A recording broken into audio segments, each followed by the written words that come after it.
नमस्कार दोस्तों।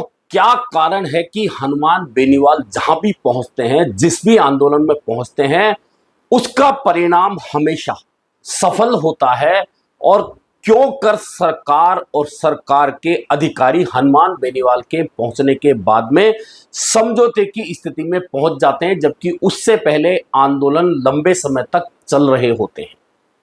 यह बात बार बार आ रही है और एक बार फिर आई है जब कपासन के सूरज माली, जिन्हें बुरी तरह से मारा गया और शरीर में 25 फ्रैक्चर कर दिए गए। और सूरज माली का गुनाह सिर्फ इतना था कि उन्होंने इंस्टाग्राम पर एक वीडियो बनाया और क्षेत्रीय विधायक अर्जुन जिनगर से कहा कि विधायक जी, तालाब में पानी कब ला रहे हैं। इसके बाद में रात को सूरज माली पर हमला होता है और उसके साथ बेदर्दी से मारपीट होती है और उसके दोनों पैर तोड़ दिए जाते हैं।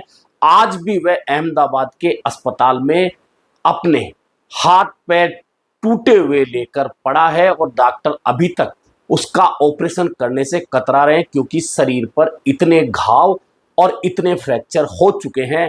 इस मार पिटाई के विरोध में कपासन में सर्व समाज का धरना चल रहा था 13 दिन से। इस धरने में पूर्व मुख्यमंत्री अशोक गहलोत भी पहुंचे थे। उधर अहमदाबाद में अस्पताल में भी सूरज माली से मिलने अशोक गहलोत पहुंचे थे। भाजपा के सांसद सीपी जोशी पहुंचे थे। कांग्रेस का दल गया था कपासन जांच करने, लेकिन नतीजा नहीं निकला। प्रशासन बात करने तक नहीं पहुंचा और अचानक हनुमान बेनीवाल की एंट्री 12 दिन में होती है। और जैसे हनुमान बेनीवाल कपासन पहुंचते हैं, प्रशासन बात करने आता है, लेकिन बात नहीं बनती और हनुमान बेनीवाल चेतावनी दे देते हैं कि कल, यानी कि अगले दिन जब हनुमान बेनीवाल पहुंचे थे, मैं चित्तौड़गढ़ कूच करूंगा। और इसके बाद में प्रशासन के हाथ पैर फूल जाते हैं और आखिरकार प्रशासन आकर वार्ता करता है, समझौता होता है और समझौते के बाद मांगे मानते हुए 20 लाख रुपए का मुआवजा तुरंत, 5 लाख रुपए की आर्थिक सहायता बाद में देने पर सहमति बनती है। एक दुकान मंडी में देने पर सहमति बनती है। संविदा पर नौकरी देने पर सहमति बनती है। और सूरज माली का इलाज, जो अब तक स्वयंसेवी संस्थाओं के सहयोग से चल रहा था, वह इलाज सरकार की ओर से कराया जाएगा। इन बातों पर सहमति बनती है और धरना समाप्त हो जाता है। ऐसे में यह सवाल उठता है कि आखिरकार हनुमान बेनीवाल क्या इतनी बड़ी ताकत सरकार के सामने विपक्ष के रूप में बन चुके हैं कि जहां भी वे जाते हैं वह समझौता हो जाता है। इससे पहले आपने देखा होगा कि जोजरी नदी का आंदोलन चल रहा था, वहां जैसे ही हनुमान बेनीवाल पहुंचे, उसके बाद में समझौता हुआ और सरकार को काम चालू करने की घोषणा करनी पड़ी। इससे पहले अनीता हत्याकांड जोधपुर याद कीजिए। परिजनों के धरने से सरकार पर फर्क नहीं पड़ रहा था, लेकिन हनुमान बेनीवाल पहुंचते हैं और वह जांच सीबीआई को दे दी जाती है। इससे ठीक 1 साल पहले बीकानेर का शहीद रामस्वरूप मामला देखिए। हनुमान बेनीवाल पहुंचते हैं और परिजनों को न्याय मिल जाता है। और जब सूरज माली को न्याय दिलाकर, समझौता करवाकर लौट रहे होते हैं हनुमान बेनीवाल, तो भीलवाड़ा में कमलेश सुतार हत्याकांड के मामले में जो चल रहा है, उसे लेकर परिजन हनुमान बेनीवाल से बात करते हैं। हनुमान बेनीवाल तड़के 3 बजे परिजनों से चर्चा करते हैं, कहते हैं कि पुलिस आपसे बात करेगी, प्रशासन आपसे बात करेगा और हत्यारे बचेंगे नहीं। यानी कि न्याय की गुहार अगर पब्लिक लगा रही है तो वह हनुमान बेनीवाल से लगा रही है। और इसलिए लगा रही कि हनुमान बेनीवाल जिस भी आंदोलन में कूद रहे हैं, उसकी परिणति सफलता के रूप में मिल नहीं रही है, देखने को मिल रही है। हालांकि राज्य में प्रमुख विपक्षी दल कांग्रेस सरकार पर निशाना साध रहा है, विधानसभा में सरकार को घेर रहा है। नेता प्रतिपक्ष टीकाराम जूली रोजाना सरकार पर हमलावर रहते हैं, लेकिन बयानों में प्रदेश कांग्रेस अध्यक्ष गोविंद सिंह डोटासरा कांग्रेस के अध्यक्ष के तौर पर हमलावर रहते हैं भाजपा सरकार पर, लेकिन बयानों पर कोई आंदोलन नहीं हो रहा। पूर्व मुख्यमंत्री अशोक गहलोत हमलावर रहते हैं भाजपा पर, लेकिन हर जगह जब इस तरह के धरने प्रदर्शन होते हैं तो हनुमान बेनीवाल के पहुंचने से पहले वहां सरकार की ओर से चर्चा तक नहीं की जाती। आखिरकार इसके पीछे कारण क्या है? क्या सरकार हनुमान बेनीवाल के आंदोलन करने के तरीके से डर गई? क्या हनुमान बेनीवाल को सरकार ने प्रमुख विपक्षी दल मान लिया, या सरकार यह मानती है कि हनुमान बेनीवाल का आंदोलन करने का तरीका थोड़ा अलग हटकर है? ऐसे में यदि मांगे नहीं मानी गई तो कहीं कानून व्यवस्था की स्थिति बिगड़ने की बात नहीं आ जाए?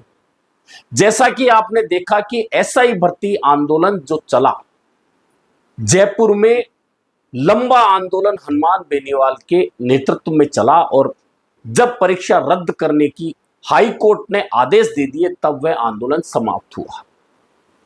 उसी दौरान जयपुर में जब हनुमान बेनीवाल ने हजारों लोगों की रैली करके ताकत दिखाई तो पुलिस कमिश्नर और सरकारी मुलाजिम खुद पहुंचे उस स्टेज पर चर्चा करने, अन्यथा वहां अनिश्चितकालीन धरने की तैयारी हो गई थी।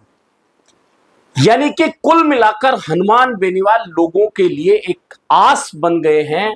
जहां भी कोई घटनाक्रम होता है वहां हनुमान बेनीवाल को फोन करके याद किया जाता है, और हनुमान बेनीवाल जब पहुंचते हैं तो प्रशासन जिस बात पर ध्यान नहीं दे रहा होता है, हफ्ते से, 10 दिन से, 15 दिन से, तुरंत प्रशासन हरकत में आता है और जिन मांगों की सहमति पहले नहीं बनी होती है उन्हीं मांगों की सहमति हनुमान बेनीवाल की मौजूदगी में हो जाती है। यानी कि प्रमुख विपक्षी दल के तौर पर बिना एक भी विधायक खुद के साथ हुए हनुमान बेनीवाल लोगों की इतनी बड़ी आस कैसे बन गई?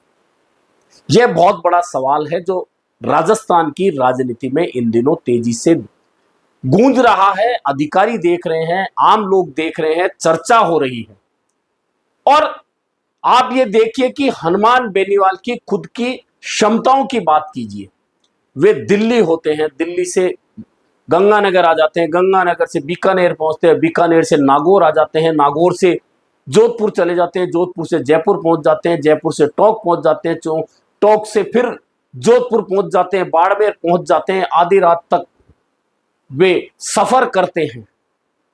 और ये सारी बातें जनता में एक संदेश बहुत साफ साफ दे रही है कि हनुमान बेनीवाल है तो न्याय है।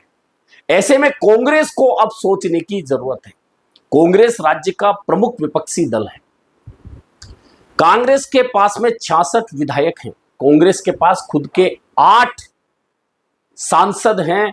3 सांसद मिला लिए जाएं जिनमें हनुमान बेनीवाल भी शामिल है तो 11 इंडिया गठबंधन के लोकसभा के सांसद हैं, राज्यसभा के सांसद हैं। कांग्रेस बड़ी पार्टी है। इसके बावजूद अगर ऐसे आंदोलनों में कांग्रेस नहीं जा रही है, कांग्रेस का प्रभाव नहीं पड़ रहा है, तो आगे चलकर यह बातें कांग्रेस के लिए नकारात्मक साबित हो सकती हैं आम लोगों की दृष्टि में।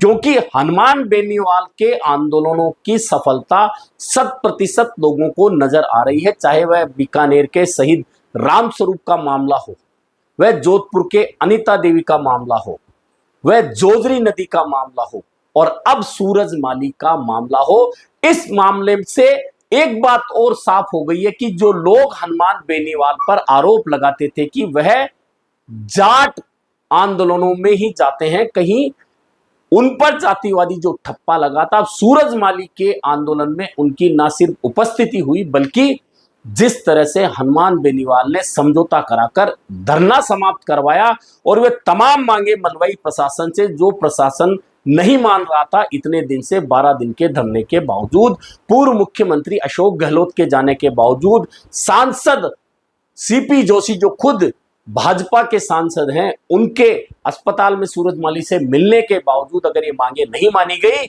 और हनुमान बेनीवाल के जाने से ये मांगे मानी गई तो जनता का सीधा संदेश पहुंच रहा है कि हनुमान बेनीवाल है तो न्याय है।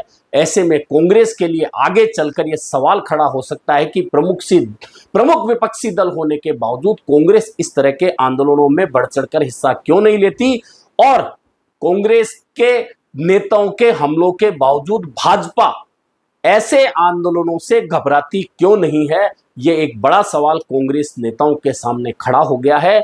ऐसे में फिलहाल हनुमान बेनीवाल का जो रुतबा है लोगों के बीच में एक अलग तरह का बनता दिख रहा है। और अगर ये रुतबा इसी तरह से 3 साल तक हनुमान बेनीवाल कायम रखने में सफल हो गए तो विधानसभा में उनकी पार्टी के कितने लोग जीतेंगे नहीं जीतेंगे यह एक अलग बात है, लेकिन हनुमान बेनीवाल 2028 के विधानसभा चुनाव में कांग्रेस के लिए बहुत बड़ी चुनौती बन सकते हैं, यह तय मानकर चलिए। ऐसे में कांग्रेस ने अगर अब एक बार फिर अपनी रणनीति बदलकर भाजपा सरकार को ऐसे आंदोलनों के जरिए घेरने की नहीं बनाई तो निश्चित मानिए फिर हनुमान बेनीवाल को ही प्रमुख विपक्षी दल के तौर पर लोगों की मान्यता मिल जाएगी। अगर यह मान्यता मिल गई तो फिर कांग्रेस का नुकसान होना तय है, क्योंकि सरकार जहां भी झुकी है ऐसे आंदोलनों में उनके अंदर मौजूदगी हनुमान बेनीवाल की रही है, कांग्रेस नेताओं की नहीं रही है। या फिर जैसलमेर बाड़मेर के आंदोलनों में रविंदर सिंह भाटी की मौजूदगी में समझौते हुए हैं, तो ये दोनों ही बातें कांग्रेस के लिए कहीं ना कहीं खतरे की घंटी जरूर बन रही है। अभी के लिए इतना ही, फिर मिलेंगे नए मुद्दे पर चर्चा के साथ।